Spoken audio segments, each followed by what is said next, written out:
Ja, gaan 'n paar kampioene nog op daai baan hardloop. Ja, presies. Ek meen ek is ook hierso en Gaan jy self hardloop? Nee, jy gaan baie kampioene uitkom. Ons kinders is baie talentvol.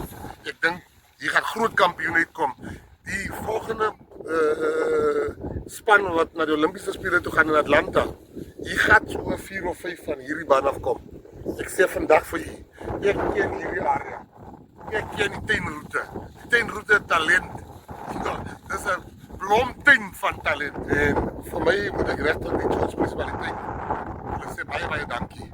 Hulle baie munisipaliteite wat kry dieselfde mikfunds. Hulle kry dieselfde fondse. Ja. En dan gebruik hulle dit ten volle en vir wat dit bedoel was. Die George munisipaliteit, ek haal my hoed af. Baie dankie aan die burgemeester en al die raadslede wat hier is.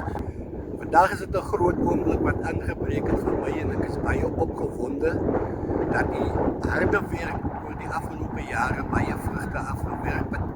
Vandag het ons by die stadium gekom wat ons amptelik die baan gaan inwy en daaroor is ek baie opgewonde. Dit het sweet gekos, dit het harde werk gekos, maar uiteindelik is ons nou vandag hier om die Rosemore atletiekbaan amptelik te open. Ons moet onthou dat mense in George en ander dele moet vroegoggends opstaan om Oudtshoorn se baan te gebruik.